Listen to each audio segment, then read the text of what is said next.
Welcome back to another Storytime Let's Play. I'm your host, BarelyBreezy, and today I'll be going back for the buried treasure that I forgot last episode, and then finding a plains biome to call home while I tell you about how someone stole $300 from my very first job. Let's do it! So I did say last episode that I wasn't gonna script these story times, but also, this story has so many moving parts to it that I do have a very detailed outline. So it's not scripted, but it is pretty much scripted. Alright, so before I go, sorry, just prepping for the trip because it appears that I can't do two things at the same time. Alright, I think we are pretty much set to go. So let's get into this story time. So I used to work at a Del Taco. That was my very first job. This is south. Am I sure? Am I going the right way? I need to go south. Never eat southwest. I need to go that way, pretty much. I am in pursuit. What? Brown egg? This is so cool. I'm keeping these. So, I work in fast food. At this point in time, I am a manager, so that is really cool. I have some extra perks. And one thing about me, I really like money, and I'm pretty good with it. Like, when it comes to catching fakes, I was usually... if someone was to detect a fake without needing the fake detector pen, they would come to me. And yeah, I had their back. That was pretty much what I did. The general manager, her name was Angie, or that's what we're going to call her anyway. She trusted me at this point in time to count the daily deposit, because she would do it on Tuesdays through Saturdays. But that's 5 days of the week. She's got to have off some of these days. And then the other manager, she had just gotten a different job, so she left. And now she needs someone to count the deposit on Sundays and Mondays. So... who's that? Who other than me, The daily deposit, it was all of the cash from the previous day. So I've seen this go as high as $3,000, and we dropped it in what we called the big safe. We only had one safe at the time, and there was one side that pretty much everyone had access to because the keys were on the counter, and then the big safe, which was where the thousands of dollars were stored, there was only one set of keys, as far as I knew at least, and then it was a very exclusive access type of thing, Oh yeah, I didn't go here either. Might as well while it's daytime. I didn't bring a bed. Mobby. Okay, you know what? We'll take it. Let's see. A different buried treasure. Hang on. That's north. Never eats up northwest. We can get this real quick. I didn't bring a shovel, but also I shouldn't quite need one. Back one more. And then right here. Alright, right here should be the buried treasure. Huzzah! Ooh, 2 diamonds. Okay, let's see. I'll take all of this. Let's see if I get in here before night. Ooh, that seems good, and I will take coal. Alright, let's go. I think there was more underwater, but based on how that trident thing went last time, we're just not gonna do that right now, especially because it's turning... Did I speak that into existence? Dude's holding a trident and a conch. That's insane.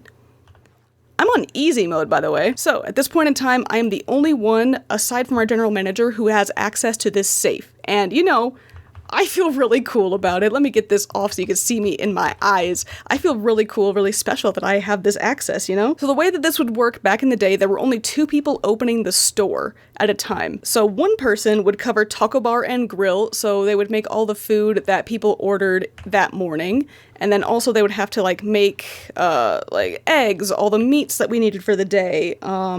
They'd have to do prep work as well, so if we need avocados and produce later that day, they'd prepare bags of lettuce, or containers of lettuce. Golly. Alright. Anyway. No diamonds in this one? That's insane.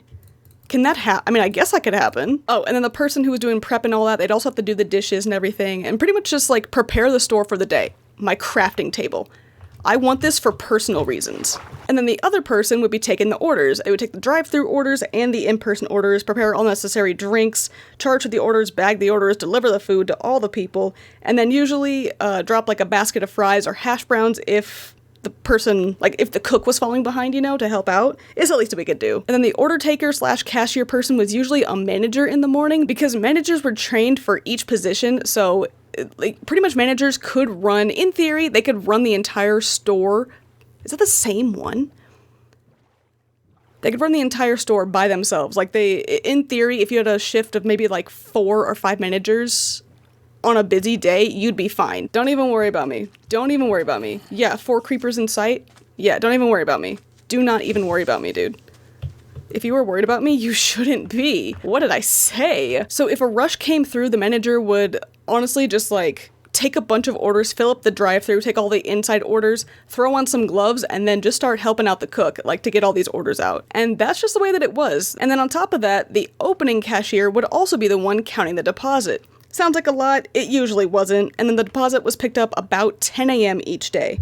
So there's about 3 hours to get this done. And most of it was done that was really cute. Most of it was done within the first hour, and then like anything else was just double checking that you could do, and it didn't really matter that much. So as you can imagine, things were going good for a while, but the purpose of this story is for the time that it didn't go well. So let's get into that. We almost always worked with the same person when it came to these morning shifts, and that's just the way that it was. So you could have a nice routine, you could depend on who it, like, you knew the routine was basically the reason for it. And then if someone needed to order, I would just leave all the cash on the counter desk thing that we had. It was out of customers' view if they were up front, but it sounds sketchy, but it really wasn't, because you only have one other person in the store, and they usually have no interest in, like, stealing the money, I guess. Like, it didn't cross anyone's mind. For the most part, I guess I was wrong. So one day, one cursed Sunday, Sundays were cursed, there's nothing you could do about it. Something always went wrong, and it was always something different, so you couldn't really prepare for something to go wrong. It just happened to you. Do I still have, oh, awesome, I do have a bunch of iron.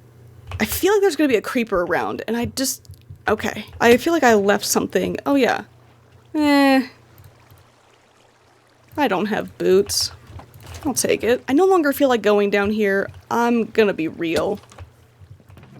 Oh, look at us. Look at what we just got. Oh, and a red bed. That is actually pretty goated. And then I do want that hay. I feel like I'm gonna get exploded, so I'm not gonna get it. I'm sorry. I feel like a creeper's gonna sneak up on me, and I don't know why. I don't know where that's coming from. Let me just tell this story and bundle up our stuff, and then we get to go on our search for a plains bot. Golly, I have so much stuff. What is wrong with me? If anyone wants to comment about how I might not use these bundles to the absolute max, I'm sorry about it. It's too late. You're already watching the video. Let's see. I'll take the chest. Oh, I have 3 axes for some reason.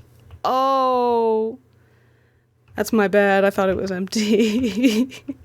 That is the ADHD. All right, I'm gonna be honest, I forgot where I left off. On the morning of which this story begins, I was counting the deposit, as one does, as is the routine. I go to count the deposit. It should be about $1,900, almost $2,000. I developed a skill at that point, like I could look at a certain amount of money and be like, that's gonna be this amount of money or not. Basically, the pile that I was looking at was not about to be the amount of cash that I needed to equal $1,900. I kept piling bills onto this counter, like this money counter that we had. It was really cool. I don't know how it worked at all, but it would like detect the weight of each bill and then it would count it. Each bill should weigh the same, but you would like manually say, hey, I'm counting 20s right now, count these 20s, and then it would total the 20s. So that's what I mean by that, this bill counter, this money counter. As I'm piling all these bills onto this counter and totaling everything up, it is not anywhere near $1,900 that I need. And I'm like, okay, hey, no big deal. This has happened before. I'll try it again. And it ended up being short yet again. But hey, no big deal. This has happened many times before. I'll just try again. And this time, I'm gonna count the bills in my hand before putting them on the counter. So like I'll count out 5 20s, put them on the counter, and let it read 5 20s for $100. So I do that, and it's still short. No big deal at all. Believe it or not, this has happened a few times before. I will simply count all of this cash by hand. What was that? Did I hear a sound? I might be tripping. A desert temple at night. Another saddle. That is more valuable than a pressure plate for sure. I'm gonna have to come back for... Oh, I can grab it. Huzzah. Oh yeah, so I decided it was still short, so I decided that I would count it by hand. Like, I would go through each bill, not using the bill counter at all. I would just sit there and count and total up by myself.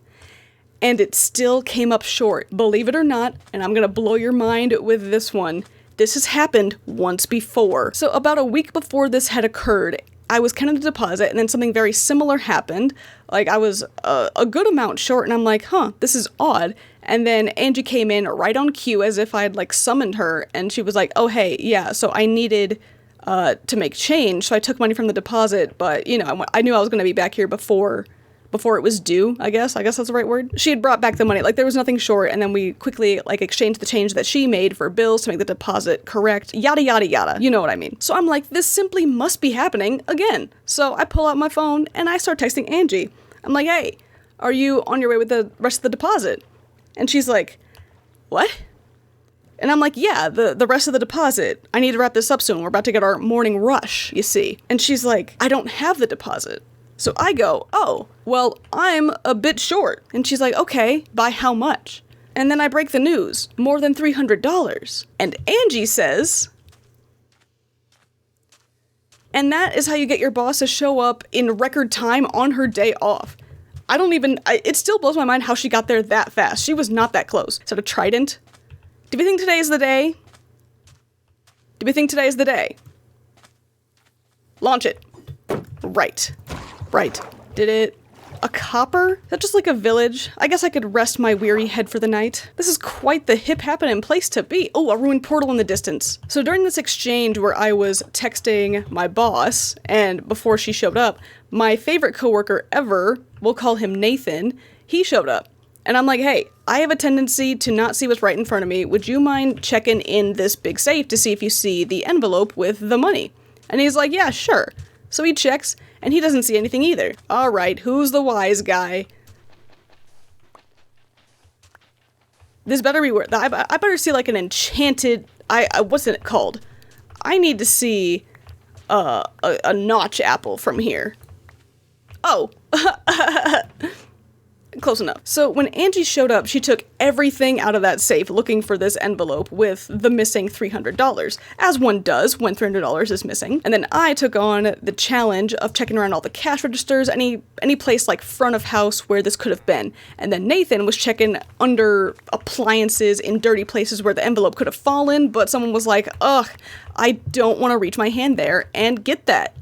Which, understandable. I don't want to reach near, like, crusted grease. And you might be thinking, why would this envelope not be in the safe? Why are you guys checking everywhere but where makes sense? And the answer to that, dear viewer, is because there's a few reasons why the envelope wouldn't be in the safe. So Sunday morning, I'm counting the deposit from all of Saturday, and Saturday nights are our busiest days. They're even more busier than like our Taco Tuesdays or our Taco Thursdays. The manager who was on shift usually lets her drawer just like get stuffed full of so much cash until it forces you to make a deposit. Ooh, a chest. A bundle, thank you, you are my saving grace. Dude, do these just like exist in villages? So the drawers, they were supposed to have $73 to start, like that's the minimum. That's basically like the zero, if you will.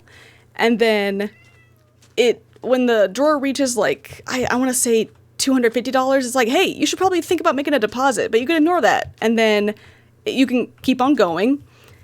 And then another point, probably like $350 or something, I'm not sure. Maybe it's like $300, $400, and then it's like, hey, you should probably think about making a deposit soon. And then if you ignore that, at some point it's like, hey, probably when it's like around $500, hey, you need to make a deposit right now. Stop what you're doing. We're not playing anymore. Like the drawer does not keep playing these games with you. It just stops. And the way that this drop would work, the manager would have to come over and enter in the amount that they're taking out. So usually you take out the biggest bills. We don't really accept hundreds, but if there were any hundreds, take that. Usually just take a bunch of pretty much just take all of the 20s. And then with the 20s, you would go ahead and type in the computer how much you're taking from it. It would be like, okay, thank you. Print out a receipt. And then with that receipt, you would take it over to the little office area, little desk area. And then you would put the money, the cash, in the envelope, put a rubber band around it, and then you'd also include the receipt, like you'd wrap that with the envelope around it, and then you would drop it into the big safe. And the big safe had like this little chamber sort of thing. So on top it was basically flat, and then there was this chamber that spun around, so you'd put the envelope in said chamber. Once it was in the chamber, there was this little spinny thing, dial, I want to call it. I'm not using the right words, I might edit it in the right verbiage here, but you would take this chamber, take the spinny thing, you'd spin it, and then as it goes 180 degrees, then gravity will take the envelope out of the chamber. And then it finishes its circle. I don't know how it was designed, but it would never stay at 180 degrees. It would always be at like the base 0, 360 degrees sort of thing. So there was never any worry of it like not spinning, you know? That would drop the envelope into the big safe that was not to be touched until the next morning with the manager who was counting the deposit. And if you don't make a drop before the rush gets too out of hand, then it just gets so crazy. Everything is so busy. So if you didn't make a drop and then it's now telling you stop everything that you're doing in the middle of a rush to make this drop, you're gonna do it a little bit quicker than normal. Why can a biome that I want exist? I feel like I probably ran around it at this point. So I know that it sounds like crazy, like you really can't stop what you're doing for 2 seconds to take this deposit out. And honestly, no, when these rushes got out of hand, they got out of hand fast. So something as inconvenient as a manager who's probably making food and then has a bunch of cashiers to help out with the front of house. Like, you're asking one person to come off of taco bar, making a bunch of food for however busy it is. Oh my gosh, manifesting. It works. It works, you guys. We got a plains biome. Let's see if it's a good one. Because I might leave. Ugh, this plains needs to get better expeditiously. This is not the plains that I want to be in. Now, the manager on shift, she was our friend. Like, she wasn't a bad manager or anything, but I know how she gets when things get busy out of hand. She sort of cuts corners, and honestly, we all did. That was kind of nerve-wracking. I almost just ate it. I'll take that. So I'm expecting corners to be cut. At this point, we're just looking for cash. We're not even looking for like an envelope. But Nathan, Angie, and I, we all come back empty-handed. And at this point, Angie says, okay, so we're gonna have to do a police investigation and someone's job is on the line. I was like, oh dear. See, I have no concept of money, so $300, it doesn't sound like a lot to me. I understand how it can be, and it probably is. But I'm like, a police investigation for this? Are you for real? All this is before 10 o'clock, by the way, so this is probably like, maybe even before 9 o'clock. Our regional director shows up as well, and I'm gonna be honest, you guys, I thought it was really funny because, so I'm just thinking it's funny because I'm like, what is going on at this point? This is all brand new to me. I don't know about y'all. I've never experienced someone stealing $300. And then some. And honestly, I think that after we sweep or something, or like maybe someone who doesn't even know that money's missing will be like, hey, I found this envelope over here wedged behind this picture frame. We don't have pictures, but like wedged behind this picture frame, here you go. I thought that something like that was gonna happen, like, oh, haha, we kind of overreacted, really funny sort of thing. A village, thank goodness. Golly. What kind of village is this? It doesn't even look like it has a blacksmith. So I'll spare you the boring details of the way that I counted the deposit that morning and was able to immediately narrow down the exact dollar amount and the exact drawer that the money came from at the exact time that it was pulled from, and then also the exact envelope that it was in, which pointed the cops in the exact direction of about a 10-hour window with 9 suspects. Actually, on second thought, I'm not going to spare you the details. So when I count deposits, I grab some empty receipt paper and then I write down the envelope number and then the amount of money that was inside. My favorite horse, and there's 2 of them, you guys. And I have 2 saddles. This is a necessary side plot. Awesome. How fast are you? Okay, not fast at all. And you can't really even jump that high, my dude. Way to ruin the vibe. How about you? You're really weak. You better have some better stats about you. Love me, say that you love me. Fool me, oh how you do me. Kiss me, say that you miss me. Tell me what I wanna hear. Tell me you love me, love. Oh, I got it. Say that you...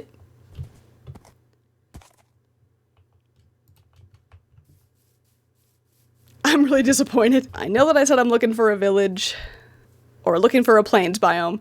This doesn't seem right. So usually the envelopes were grabbed in a very specific order. Not that we had a very set order that we had to grab envelopes in. It was just like the way that they just ended up being counted pretty much the same way every single day. It just seemed, it was like a single file line back and forth, and it was really not much to it, I guess. And then I also set the receipts from the drops alongside that envelope, so I know like which envelope had this much money and it was from this drawer. So with these receipts and envelopes available, with like everything that I needed pointing to where I needed to point it to, I was able to track down around the time of when the deposit should have taken place based on how the rest of the day went. I'm pretty sure I opened on Saturday or something, or like I worked early in the morning, so I had a pretty good gauge of like when the drops during that time happened. And then for the night shift, they usually always follow this pattern. It's like, it's nothing out of the ordinary. Golly. Alright, y'all. I want some bundles. So with all this in mind, I had my suspected envelope that I expected the money to be in,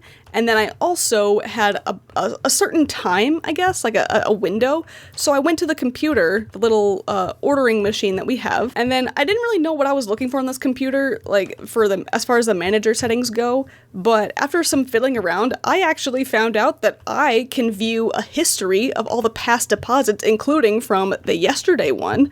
So I do that, and I could also reprint the receipts. Ooh, a bundle. Thank goodness. Dude, my inventory is going to be full of bundles by the end of this before I even find a plains biome worth settling down in. So anyway, I print the receipt of the suspected drop, and lo and behold, it's the exact amount that I need. Huzzah! So that's how we got there. Let's go over our suspects, why don't we? Suspect number 1 was the cashier who was working from that drawer specifically. She got off at 10, but she did wait for her ride home until I think about closing. Suspect number 2 was the night shift manager on duty at the time. The drawer was assigned to her name. She was the only one who could make a deposit, and then also she was suspect number 1's ride home. Do I see planes?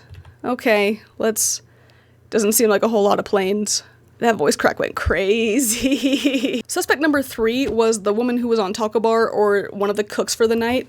The other cook was managing the grill, but he was off well before this happened. She was the closing Taco Bar woman, but she usually doesn't go up towards the front, so she was a suspect on the list just because, like, via proximity. Suspect number 4 was the graveyard cook, and then she was the one who would take over Taco Bar and grill for the night, making all the orders. Dogs! I threw out my bones, I'm pretty sure. Suspect number 6 was the assistant general manager, who was the, lodestones do still sound important. Phooey, dude! I can't find a plains biome! So the assistant general manager, she was working graveyard as the cashier, and then she's the second highest in ranking that was, like, in the store on a day-to-day basis, aside from Angie, our general manager. Suspect number 6, me! The morning manager who was in charge of counting the deposit that day. Suspect number 7 was the morning cook who opened the store alongside me because, you know, proximity. Suspect number 8 was Nathan, as we're calling him. He's like my favorite, he was like my best friend working there pretty much. He was definitely a suspect because I had him look behind me and like he could be covering for me, especially because everyone knows that we were like best friends. And then suspect number 9, our general manager, Angie, because she showed up before the regional director did, and that means that she's on the list. Dude, you know what? We're gonna keep going diagonal. 2 negatives will eventually make a positive. So now that you know the whole situation up until this point, I'm curious to know who you think did it, so drop your suspect in the comments below. I did tell you all the suspects. There's nothing like hidden out of your way, like, oh, I couldn't have guessed this person because you didn't tell us about this person. I told you all the people that are relevant to this story. We didn't have answers to this for an entire week. Like, the investigation lasted an entire week to get the camera footage and everything and get back to us. And suspicions were being thrown around left and right. It was insane. Here are some of the more notable, like, theories that went around that stuck for the most part. Theory number 1, I stole it. The AGM saw the night shift manager drop the money into the safe, and then I'm the only one in the morning who had the keys to it, so like, why wouldn't I steal it, you know? I had the keys, and then suddenly this $300 is suddenly missing even though she saw it be dropped in the safe. That's wild. That's suspicious. And then theory number 2 is that the night shift manager stole it, the one who brought the money, or took the money out of the cash register and went to drop it. Maybe she didn't drop it. Option number 3, the graveyard cook stole it. Graveyard is very slow and it's mostly just for cleaning. So the theory was that when the assistant general manager went into the back, the graveyard cook saw the envelope and then went to grab it, and then continued working like nothing ever happened. Every suspect, including me, was a little bit worried for their job. Like, their jobs were seriously on the line for this. We figured that we'd each get at least a slap on the wrist, like for allowing the situation to happen in the first place. Ooh, a ship. I really don't need this right now. And then I was also worried because at the very a diamond in a ship? No way, dude. So I was nervous because I really liked having the privilege of like being able to count money. I really like money and coins, and I don't enjoy stealing. So now there's drama unfolding and ensuing, and if one of the suspects was on a shift and like say it got slow, everyone would gather around and be like, all right, so tell us, what do you think happened? What's your point of view? And then we're all trying to piece it together because of course, like this is drama. Like we didn't have that much drama at the store, and this was our top story tonight, you know? Like that was, ooh, Coast Armor Trims. Another buried treasure map. Let me see. It's a different one. Well, shiver me timbers, dude. These two are really close together. So during this whole week, I was asked, what do you know? And I was like, I would have a varying answer to the degree of what I've already told you so far. And then I was asked again, what do you know? And I would just give a different answer, also that I've already told you at this point. But then the question was asked again. Same person, by the way. What do you know? And I'm like, okay, I don't think you're asking what I know anymore, but I know that I didn't take it. Little did I know, the person I was talking to was the actual guilty party. So what had happened was, the night manager did make the drop of the suspected amount, and then she put it in the envelope that I called, let's be real. She went over to drop it in the little chamber thingy, and then when she did drop it, she spun it really fast. She's the type to spin it super fast. I guess she spun it extra fast this time, and I kind of want to sleep through. Oh yeah, I was supposed to be... Oh, I passed it, dude. My bad. I forgot. And then it didn't drop all the way down into the safe. It got wedged in between, like, the spinny part and then the part that didn't spin. So the envelope was barely peeking out. After everyone went home, the guilty party placed her jacket on top of the safe thing and then walked away. And then when she came back, she grabbed her jacket off the top and then the little envelope that was peeking out was suddenly missing. Yeah. The guilty party, drumroll please, was the assistant general manager, and she was accusing me to my face of stealing that. I was so upset. The audacity, the actual audacity of accusing. She was the one, like, saying, hey, I'm pretty sure that Breezy's the one that did it. She was perpetuating this narrative, never eat soggy waffles, West, awesome. She was pushing the ongoing theory, but people would be like, I think it's very suspicious that you're sussing her so hard, dude. Like, she loves money. She loves counting money. I think you got the wrong one. But she was like, nah, like, it has to be her. It only makes sense to be her. So what did I say the next time I saw her? I didn't. She left the state immediately. Mind you, she was already getting paid like 2.5 times what every other manager was getting at the time. So, wild. There we go. Ooh, 2 diamond. Oh, hang on. I'm out of inventory space yet again. Oh, then I have a different buried treasure across the way. And then I don't have any proof of this next accusation, but I'm pretty sure that she stole closer to $1,000 rather than it's just 300. I think she just got caught at this 300. And I could tell you exactly why I think that, but I'm not going to be the reason that someone is like, oh, this is how you sneakily steal money from your job. Like, no. I don't want that on my hands. Are you insane? It just sounds illegal to, like, give you an idea of... Hello? Is it here? Aha. I'll jump down this hole. 2 diamonds. That's actually insane. So I've acquired my buried treasure. Let's try land for a while, I guess. I'm still looking for my plains biome. So, moral of the story, don't steal from your job. It's not worth it, especially fast food, dude. Like, she crossed state lines. I guarantee the amount of money that she spent moving and stuff was more than the amount that she stole. If you're in need, especially like if you work in fast food and you're hungry, going hungry, say, hey, manager, would you mind if I had an extra meal a day? I really need it. And people, they're human. They're gonna be like, yeah, I got you. Like, just keep working. I'll cover your meal or whatever. Like, it's... If you need help, ask for it. Don't steal. That's the message that I want you to take away from this, because just don't do what she did. It makes an entertaining story that I gladly sat on the sidelines for, but it's not worth possibly being a felon. So that pretty much wraps up the story time that I have for you. I would like to find a home, so I have something to go on for next episode. So if you want to just chill with me while I do that, that is perfectly fine. A bit of an update. I did find an outro song that I'll be using for this series. It was the same outro song that Chris and the Mike used to use. It looks like he deleted all of his videos, and then I think I dug a little bit deeper into it, and I understand why. But, you know, there's tons of people who are like, I just want to go rewatch the videos, and then now I can't. But this song is very nostalgic for me, so I'm gonna insert that towards the end. I thought this was a plains biome because of the mountain, and it's a different thing. A swamp. I found a swamp before a good plains biome. Ooh, is that a plains biome? Do we think? Oh, wait a minute. While we're here, there are flowers that are indigenous specifically to the swamp region, and I must acquire them. The blue orchids. I don't even need a whole stack. I could come back to a swamp if I really want more. All right, so I'm seeing some promising stuff. Are these cows as well? Oh my gosh. Highland cows. Or as they say in, is it Sweden? Highland coos. I just want to say as well, shout out if you're like me, if you refuse to settle down until you find the perfect place. Oh, Oh, gamers. I think we did it. I might actually cry. Oh my gosh. Yes, with a huge cave. That is a must for me. Oh my gosh. This. Minus all the sunflowers, but that could be fixed much easier than, like, terraforming. This. Oh, with mountains surrounding it.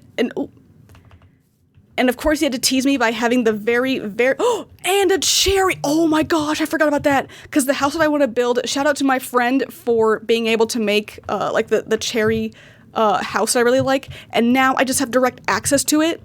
Mountains surrounding. Let's take this. All right, I will leave this bed here in case a creeper blows me up. I see another horse up there, so it's possible that there's another, like, a good horse that I would like. Okay, they're teasing me now. You see, like, this, I like the cow-looking spots, but specifically, like, the caramel-looking horse. Oh, we've got it. Oh, we've done it. I traveled thousands of blocks to find you. Let me just explore the, oh my gosh, and then there's more plains. What? There's just a floating grass block over there? They tease me, dude. They tease me again. They got me from a distance. They got me. You saw me zoom in right there? They so got me right there. Where'd I leave my bed at? And a house is not a home until we get the crafting table. And then, of course, let me just F5, because if there's going to be something exploding, it's not going to be in the last few seconds of this episode. All right. Oh, and you know what? Oh, I got rid of my, what's it called? My stone. So I can't make a furnace right now, unfortunately. Oh my gosh. Okay, I'll explore that next episode. And then I'll also tell you, I'm not sure what the story time will be next time, but oh my god. I just got here, dude. I just got here. There's no way.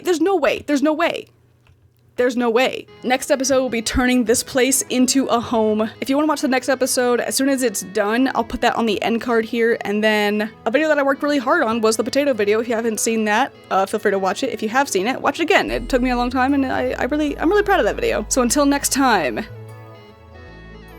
will see you next time.